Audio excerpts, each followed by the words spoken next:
She asked how I was doing and I said fine. And the weird part is, I don't even remember deciding to lie. Okay, back up. Liam came over after work, said he hadn't seen me in a while, which is true. We ordered food, normal stuff. And then somewhere between the second drink and him telling me about his weekend, he stopped, looked at me, did that thing where he tilts his head slightly like he's measuring something. You all right, mate? You seem a bit off. And there it was, the opening. And what did I do? I smiled. I said, yeah, I'm fine, just tired.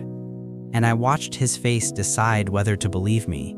He nodded, changed the subject, and the opening closed. My hands are doing this thing where they're holding the mug a bit too tight. He probably didn't notice, or maybe he did and decided not to push, which is worse somehow, because I'm not tired. I mean, I am tired, but that's not the thing. The thing is something I can't quite shape into a sentence, and fine is so much easier than trying. I'm doing it again, aren't I? This isn't tonight. This is every time anyone asks. Mom calls. How are you, love? Fine. Boss checks in on Monday morning. Good weekend? Yeah, good, thanks. The barista who probably doesn't care but asks anyway.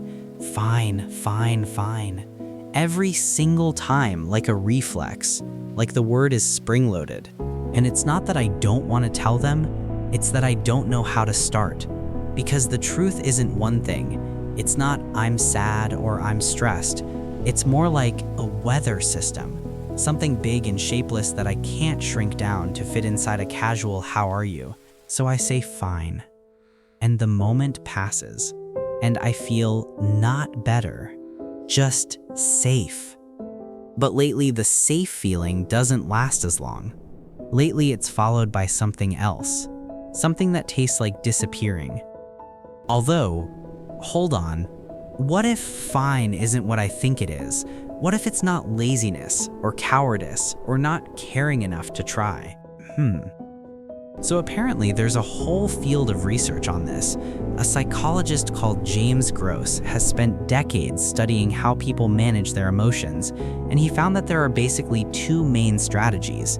One is called cognitive reappraisal. That's when you change how you think about a situation before the emotion fully lands. Reframing, finding a different angle. The other is called expressive suppression. That's when you feel the thing, fully, completely, but you hide the outward signs. You push the expression down. You keep your face still. You say, I'm fine. And here's what caught me. Suppression doesn't make the feeling go away.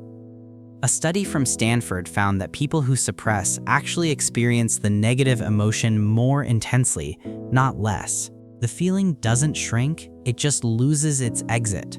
It stays inside, louder than before, with nowhere to go. But it gets stranger. The same research showed that when someone suppresses around other people, both people feel it. The other person's stress response goes up, even if they can't tell what's wrong. The room gets slightly less comfortable. The connection gets slightly less close. Not because anyone did anything wrong, because something true was held back, and on some level, everyone's body knows.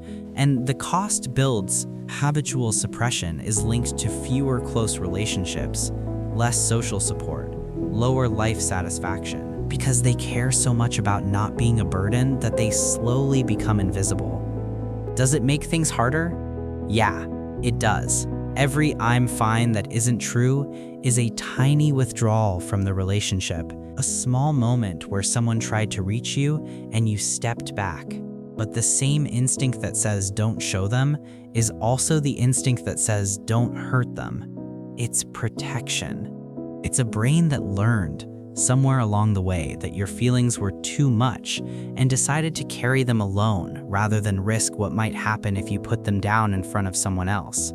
He's still talking, my friend. Something about a film he saw, and I'm nodding and it's fine, it is, genuinely. But underneath the nodding, there's a sentence forming, something I haven't said yet, something that starts with, actually, I don't say it, not yet. But I notice it's there, and that's different from an hour ago. What's wrong, love? Nothing, I'm fine. And she believed me, or she needed to believe me. And I remember the exact feeling, not relief, but something close to pride. I kept it in. I didn't make it her problem. I was good. I was 9, and I was already good at this. He's at the door. He turns around, gives me that look again, the one that says, I know there's something, but I'm not going to force it. Take care of yourself, yeah? And something in me shifts. Not a dramatic thing, not a breakthrough, just the smallest crack in the reflex. Actually, it's been a bit of a rough week. 6 words, that's all. His hand comes off the door handle. He sits back down. I don't explain the whole weather system. I don't have to. 6 words was enough to keep the door open. Maybe that's enough for today. There's a concept in psychology called self-disclosure reciprocity. The research is almost comically simple. When one person shares something real, the other person is more likely to do the same. Vulnerability doesn't push people away. It gives them permission to stop performing too.